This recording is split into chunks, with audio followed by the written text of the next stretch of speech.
yeah, they talked about like, can you get more drunk? Can you get drunk faster if you put like alcohol up your ass? Okay. Have you ever tried? I've never tried it, but I don't know if you guys have ever tried it. No, I've never done a butt chug. Yeah, nah. Nah.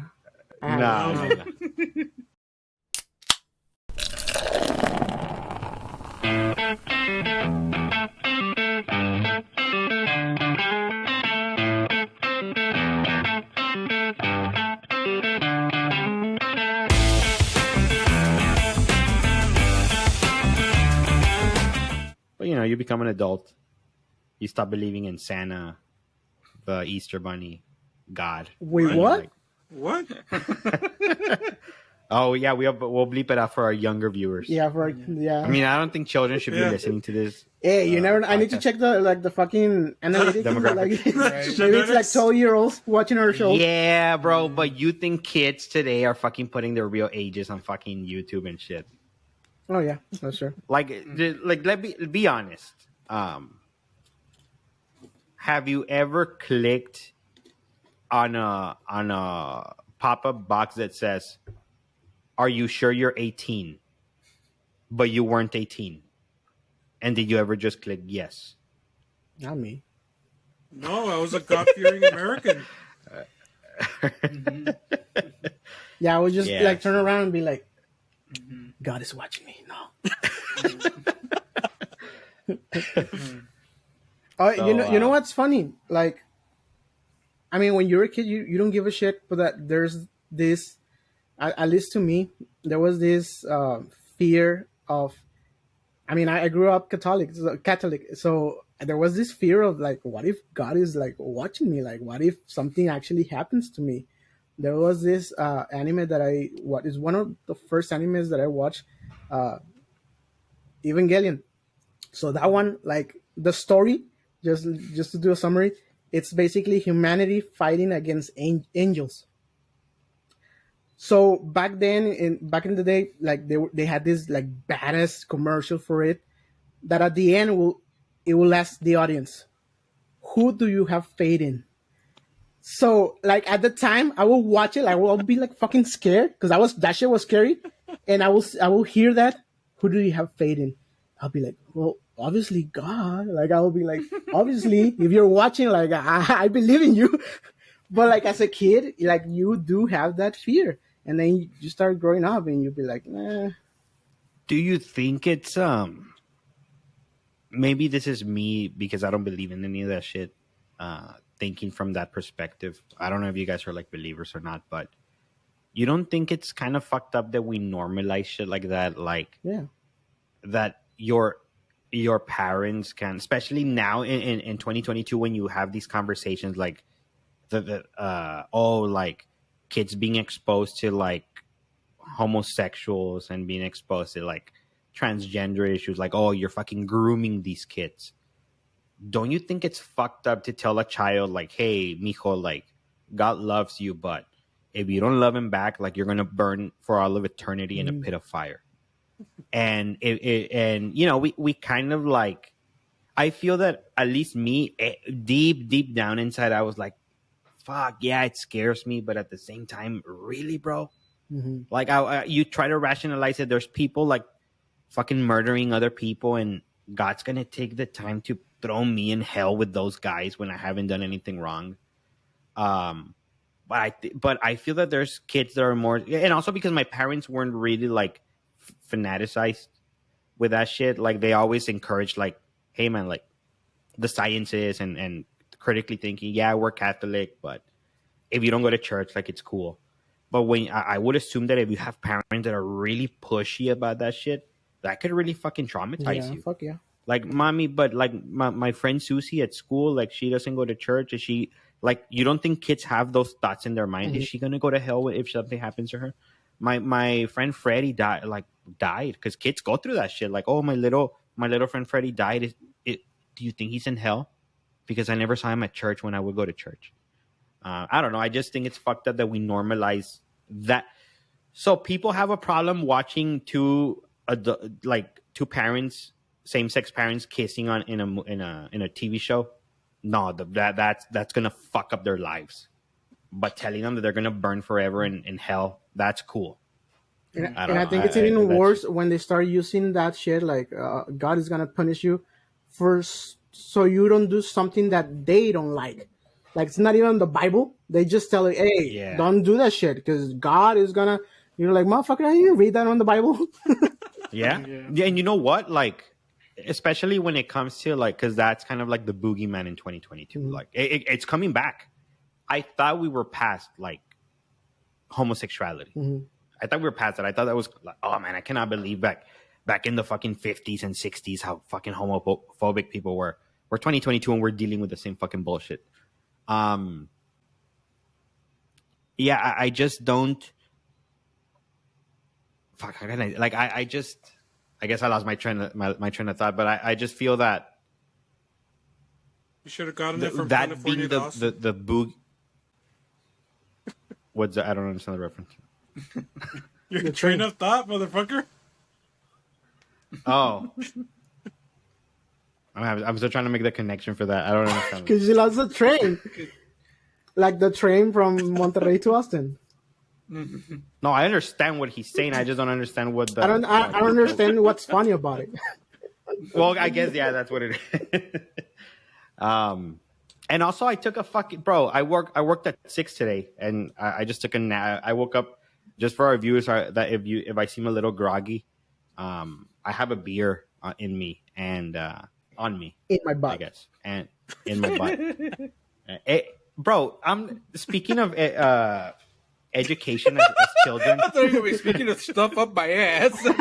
No, I have this other beer. you know who more than my parents or my teachers, the show Mansers kind of raised me and taught me everything there was to know about being a man. And yeah, they talked about like, can you get more drunk? Can you get drunk faster if you put like alcohol up your ass? Okay. Have you ever tried? I've never tried it, but I don't know if you guys have ever tried it. No, I've never done a butt chug. Yeah, nah. No. The bottle was empty. Oh yeah, but no, like Rene said, like that. Oh, the train's back. Like Rene said, like From yeah, Monterrey? you use it. Yeah, to Monterrey. You use it to scare kids about shit that you don't like. Yeah. But like most of these motherfuckers that are talking shit like, oh, like fucking homosexuals, bro. Like if you're not married through the church and you're having sex like with your girlfriend or your wife, your government wife, like that's a fucking abomination, bro. I mean, like, just masturbating. I think that's bad, isn't it? you have to be married through the church to have sex with your wife. If you masturbate, that's fucking bad. But like Rene said, you just point out whatever you find icky, whatever you find uncomfortable. Motherfucker, you don't have... And so two things, and I think we're going a little off topic, but two things. Like, if you're a guy and you see like... Because they talk about, like that's going to confuse kids or whatever. If you're a guy and you see two guys like holding hands or kissing and you feel confused, like, bro, that's more on you. Like, that shit's on you. And you know what? You should embrace that shit. You shouldn't feel ashamed. Like, if you like watching two guys kiss, like, good for you, bro. Like, just come out. Like, it's cool. Like, there's nothing wrong with it. But yeah, like if you're fucking, oh, like, nah, bro, like I'm having sex with my girlfriend, like we live together or whatever. You should feel fucking shamed if you're a religious person, because that's not okay. That's not okay to do.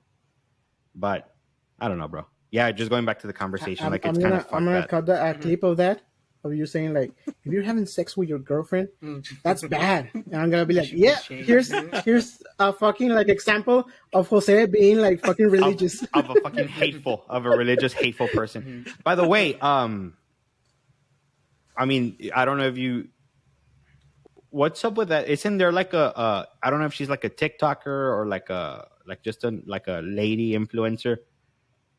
If you're a Spanish speaker, you've probably come across it. The Catholic lady. Which one? and that she'll come out and say like, oh, like, usted debe de atender a su marido, usted debe that she's like a cat. She comes out like in a fucking rebozo, and she's super popular. Like I always see her, like her videos pop up, and she's always talking about like, I mean, they'll invite her like to podcasts, but it's people like us that like just to fuck around. But she's like super serious about it, and I think she's gone viral for several videos where she talks about like Catholicism and like, no, like, el rey de la casa es el hombre y la mujer se creó para atender a los niños, para hacer la comida. Lo que el hombre dice, eso debe de ser. Y uno como católico no debe de cuestionar al hombre. Like, you've never come across that lady? No, never. And what's funny about it is that I use TikTok a lot. I watch a lot of videos. So the fact that the algorithm gave you those videos to you. But I don't know if she's on TikTok. Hey. I don't know if the motherfucker that talks nothing I but saw fucking her on this Bible shit is getting a Bible no. lady. No, I don't know. I don't know if she's on TikTok. I've seen her on podcasts, and it seems like the vatos like invite her like tongue in cheek. Pero sí, señora, pero a ver, pero ¿cómo debe de ser? No, but she seems to be super serious about it. Is it an old lady? Nah, she's like probably in her late 40s, 50s. No, I have not seen it. And but like I said, like the I've seen her on several podcasts, and it seems like the guys that are interviewing them, it's like tongue in cheek. Yeah. They're like fucking around, but I don't think she gets it. But I don't know. I don't know. I'm assuming she's like a TikTok person. I just don't know if she is, but because obviously in our Laredo culture, most of my friends, like on Facebook, share her, and then they tag like their girlfriends. I'm like, ya ves cómo debe ser, bro. I'm pretty sure if I put Señora Católica, it'll come out. I don't know. I think the big problem I have with a lot of these like really religious people is like there's like a hypocrisy with them. Yeah. Like 1 minute they'll be like, no, you can't watch that TV show or that movie because it has a same-sex couple.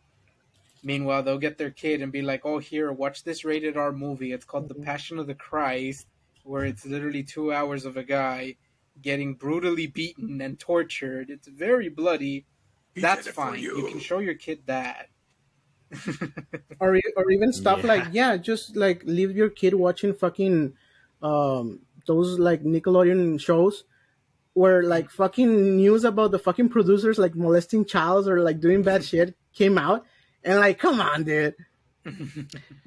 Oh, by the way, I got molested, like kind of off topic. I bought the Jeanette McCurdy book that I'm gonna read this weekend.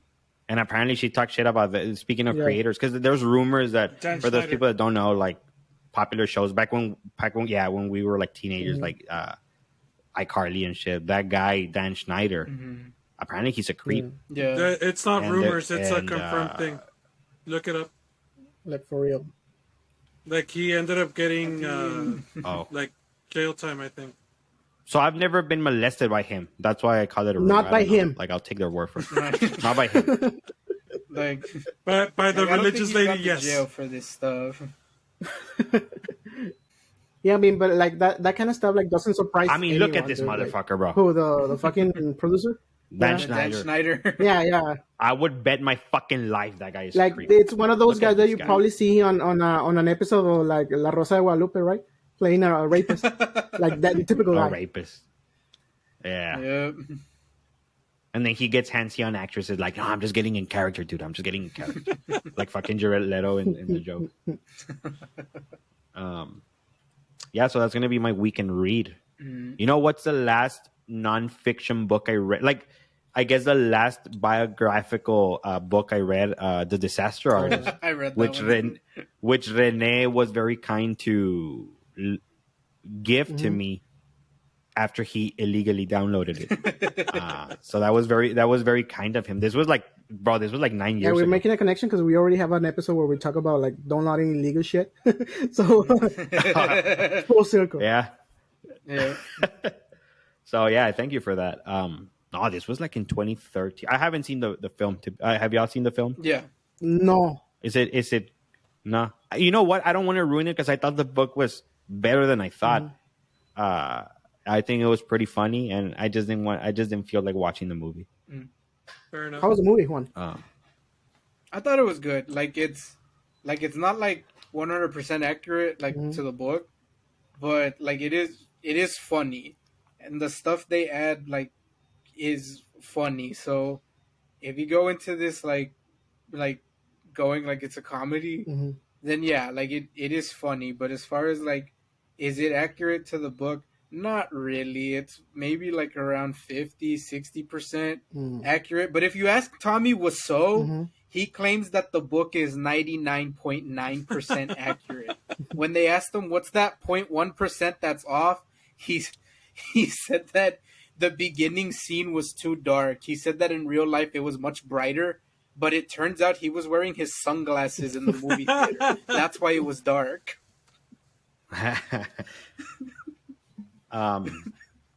Because I don't know. I just don't see James Franco. It's James Franco, right? Tommy Wiseau.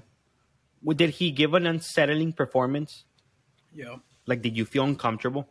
Because the book made you cringe. The book made you feel like fucking uncomfortable. I mean, that's the thing. Like, and that's the thing for me. Like, I don't really want to watch it because when you read the book, you're already picturing Tommy Wiseau. Like, you already know how he is.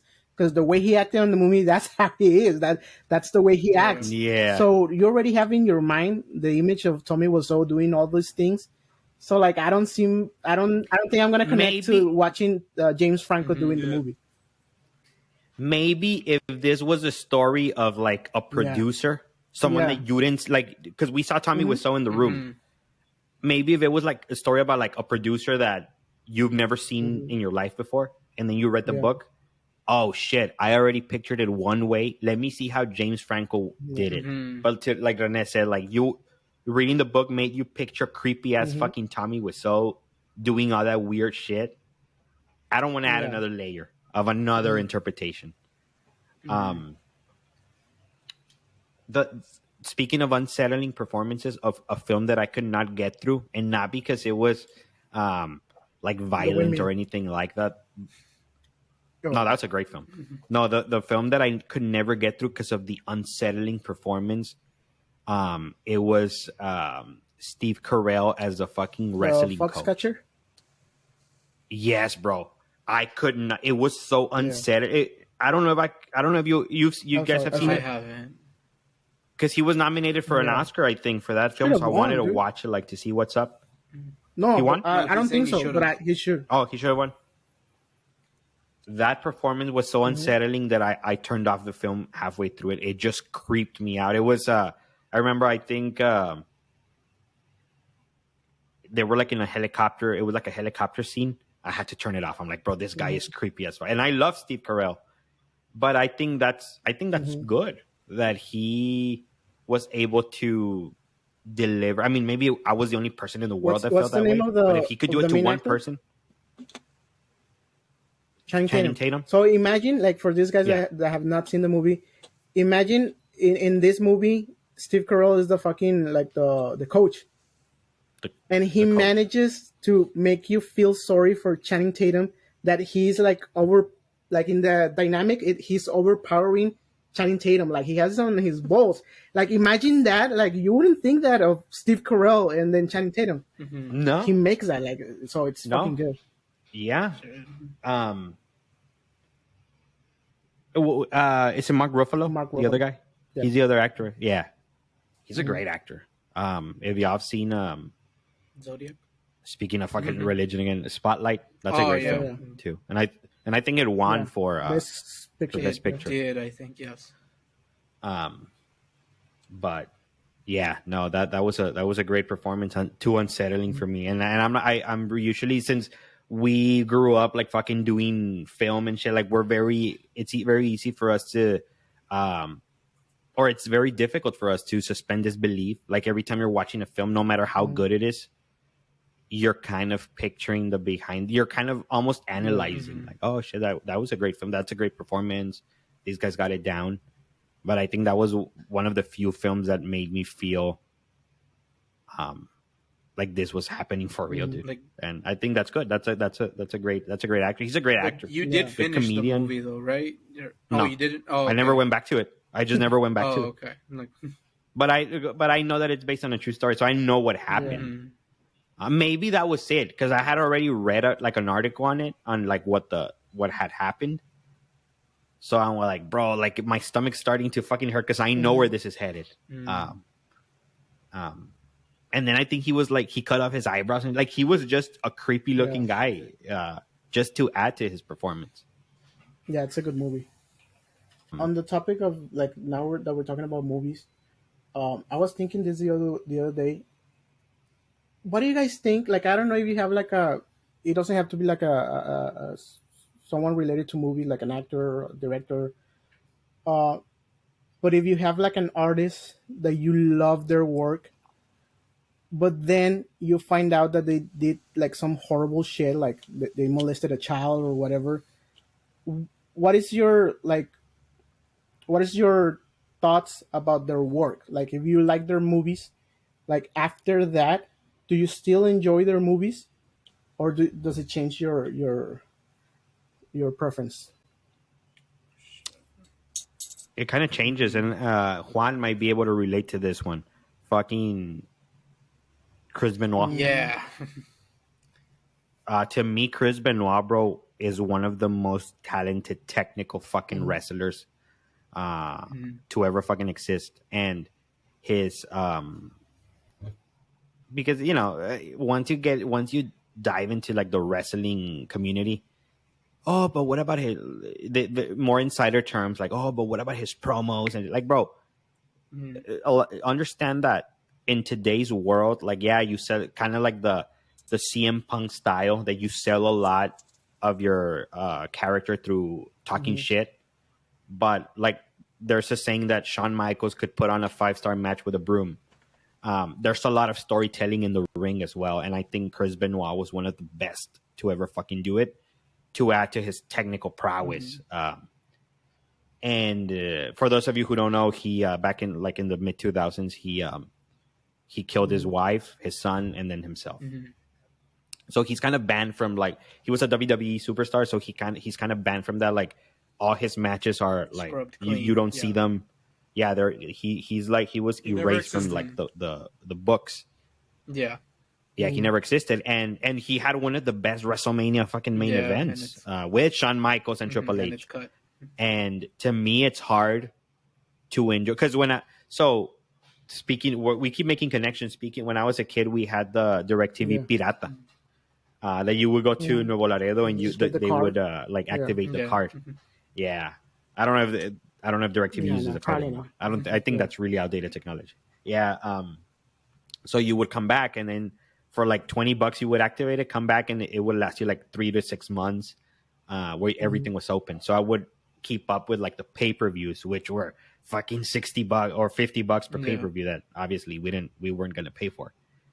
And during that time was when Chris Benoit went from being like one of those mid-card level guys to winning the Royal Rumble, to winning WrestleMania. Like, he just blew up. Him and Eddie Guerrero blew up. And I have a lot of memories of being a kid and being so, because it's when you're a kid, you suspend disbelief. Like, you see this as real, and it's hard for me to now go back to because you could still catch those matches like on YouTube. Let me watch this match with this guy that I idolized as a kid. It's always nagging you in the back of your mind, like, fuck, this guy was a fucking murderer. This guy fucking killed his family. So I could see both sides. And that's like one of the most heated arguments in the wrestling community. Like, it doesn't matter how good he was.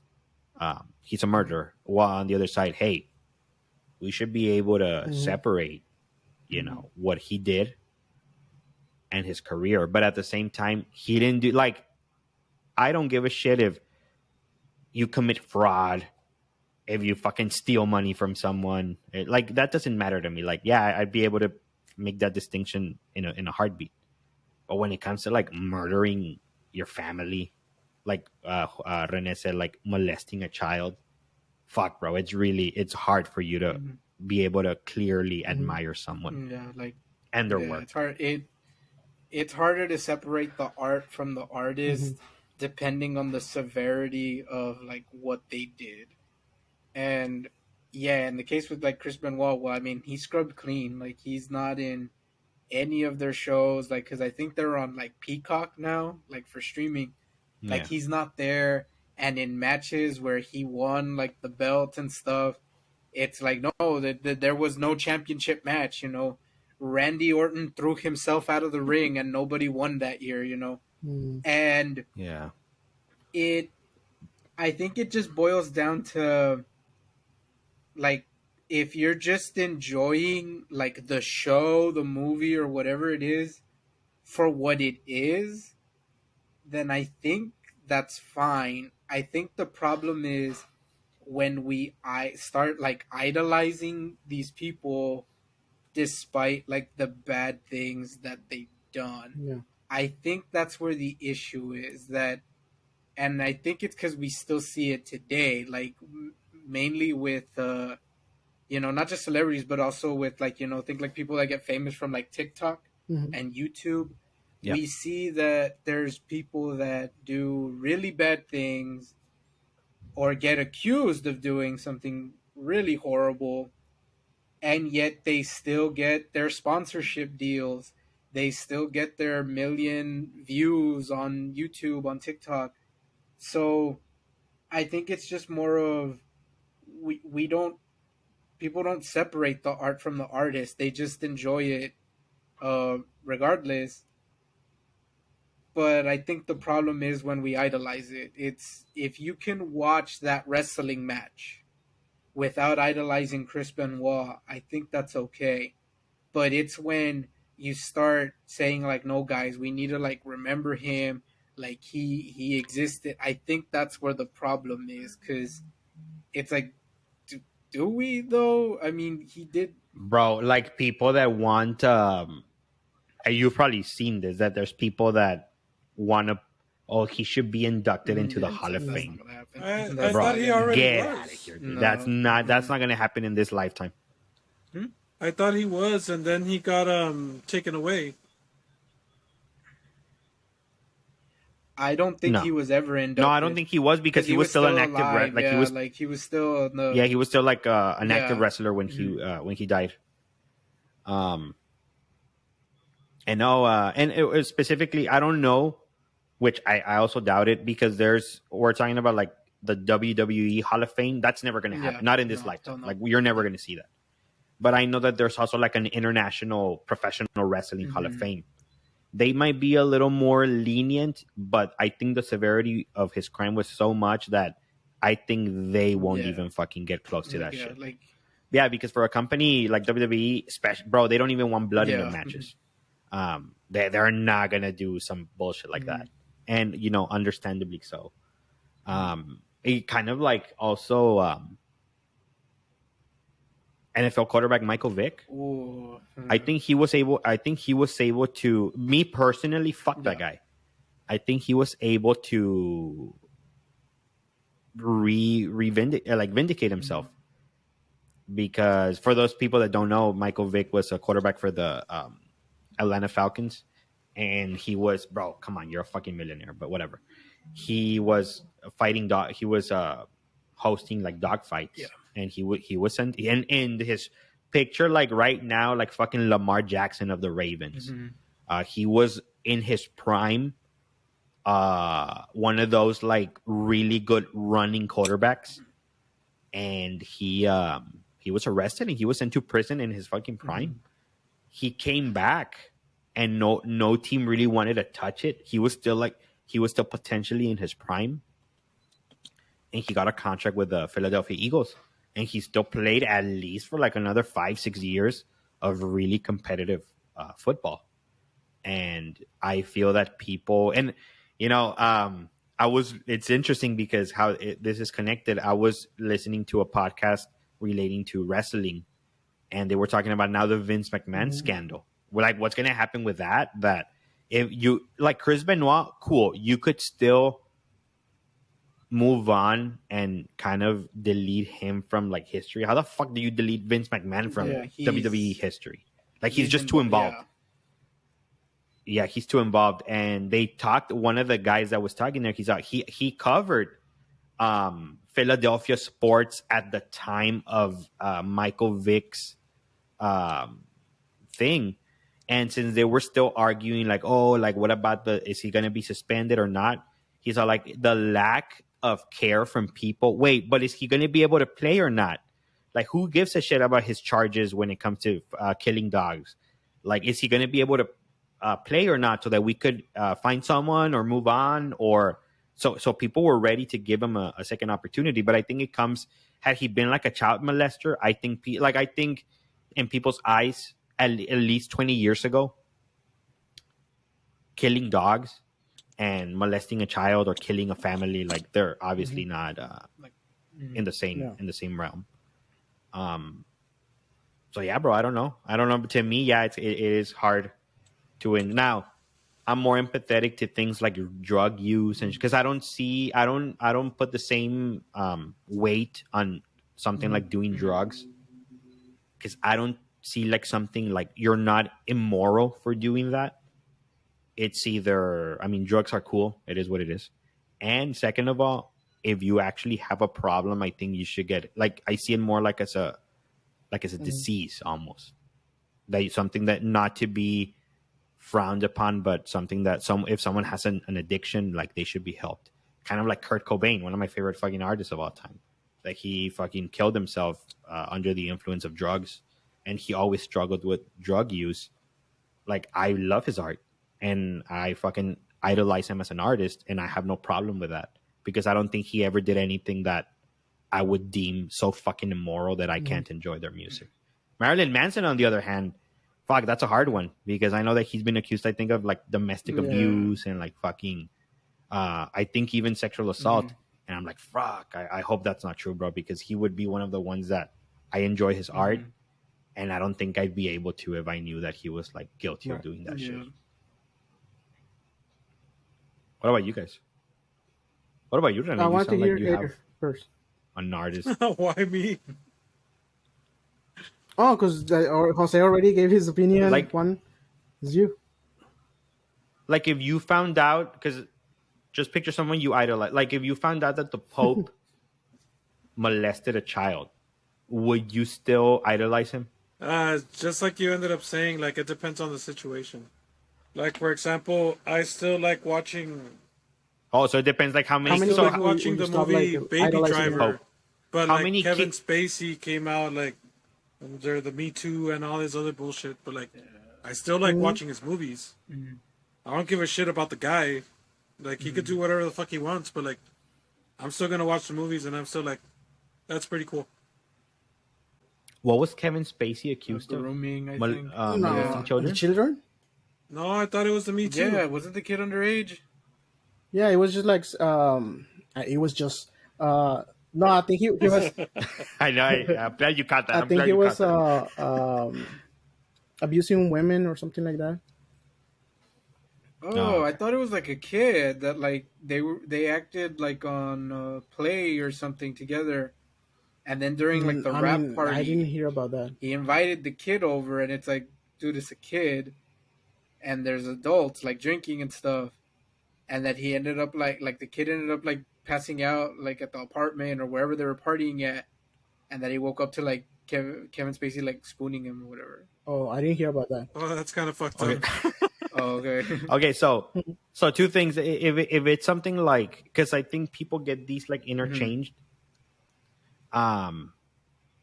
If you're forcing yourself onto someone, I don't think it shouldn't matter. Like, oh, but he was 17 or he was 19, bro. If you're forcing yourself onto someone, right. that's already the crime.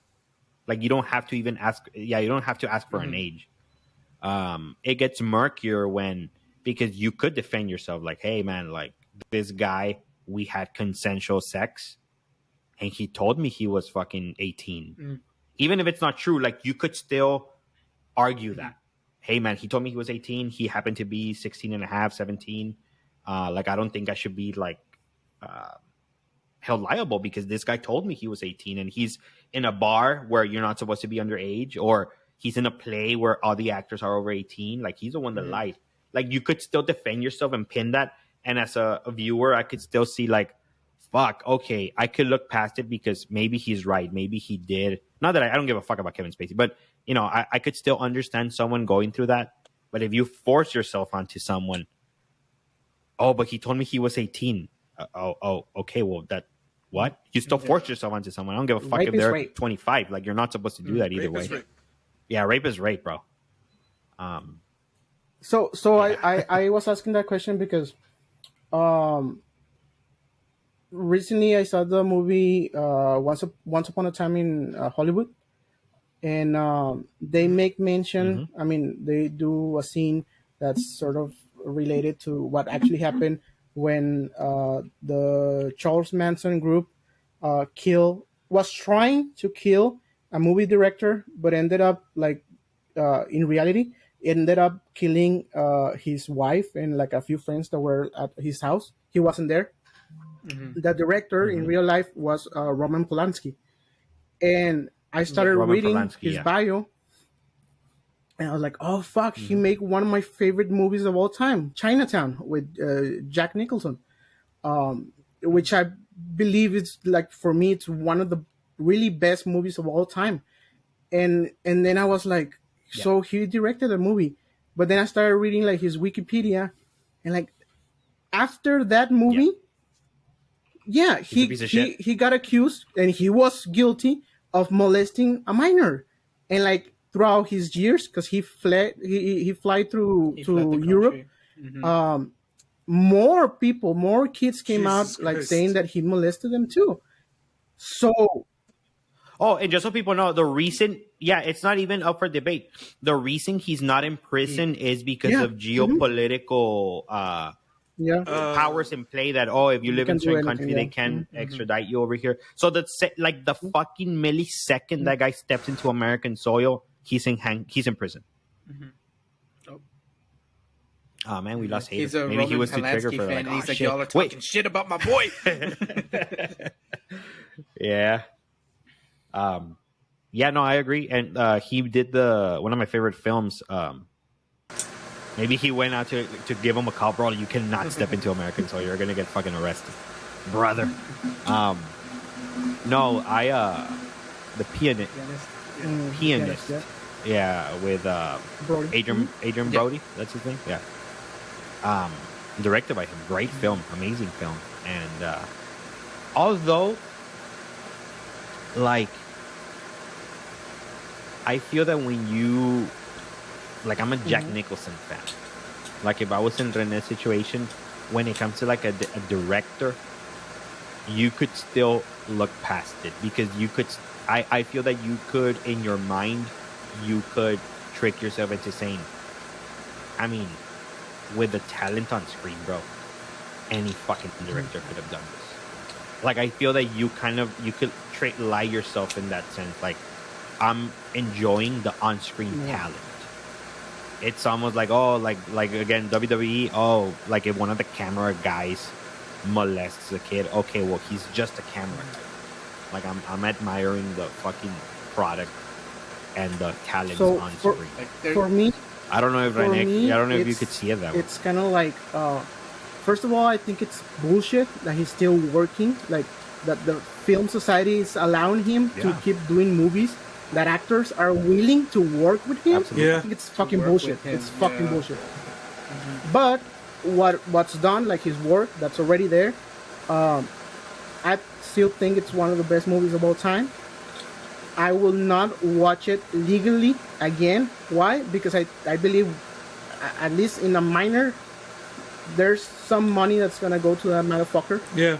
You know, and I don't want to give him money. Like, fuck him. So if I want to watch Chinatown, I'm gonna watch it illegally. I'm gonna download it. Like, fuck him. That's the same thing with me and Jeepers Creepers. I'm probably not gonna, like, obviously not gonna mention him as one of my favorite directors, because fuck him. I believe he did a... Wait, Roman Polanski did? No, it's another guy, but he also ended up diddling kids. Oh. Okay, that caught me off guard. From that to that.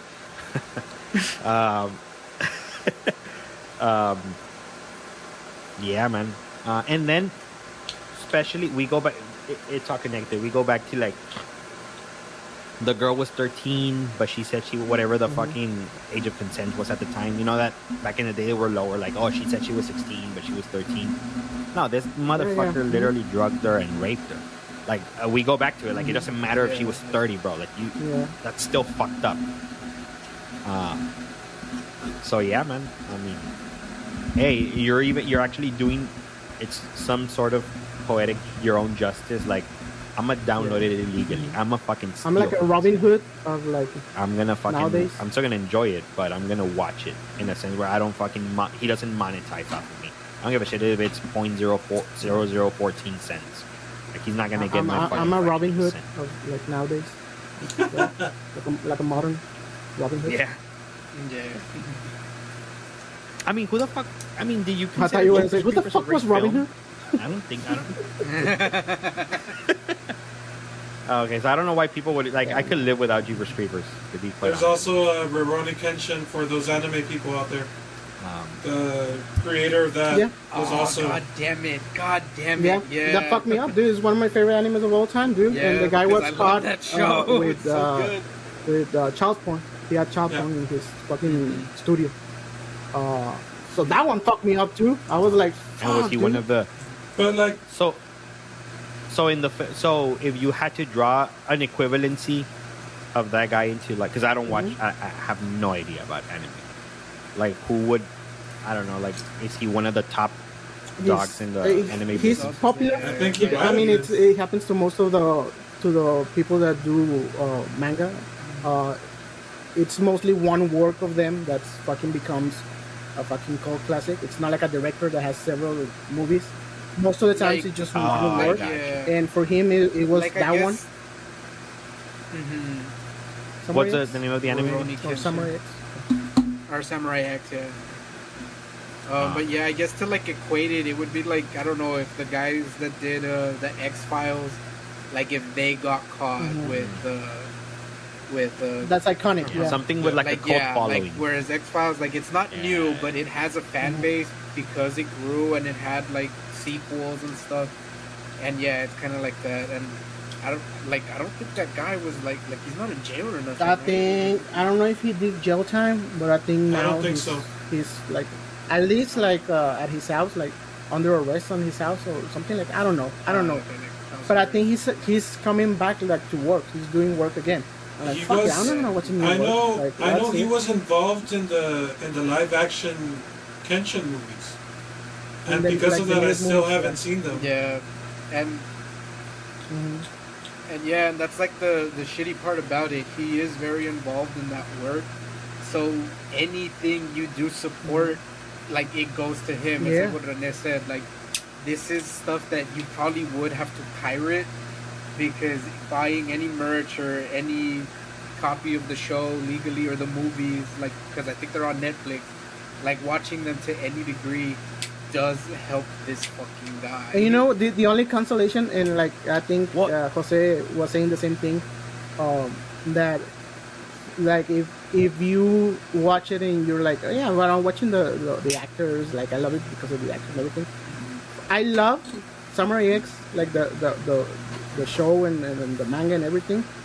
But what I think it's the best like thing that came out from it, it's the OVA. It's like the special episodes of the past of the main character.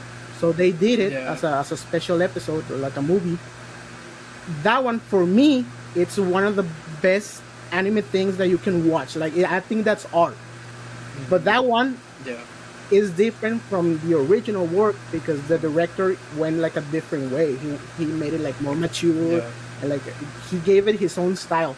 So for me, at least, I have that thing of I love this thing. This is the thing that I really love, and it's a little different. It wasn't like the author's idea. And you feel that the more I love this, the more fuck the other guy, because I love this part more. Yeah. This motherfucker was fined $1,500. Like, it's Japan. It's different. And it's bullshit. No, but it's also bullshit because over there, if you're like a regular person, I think you really get in trouble.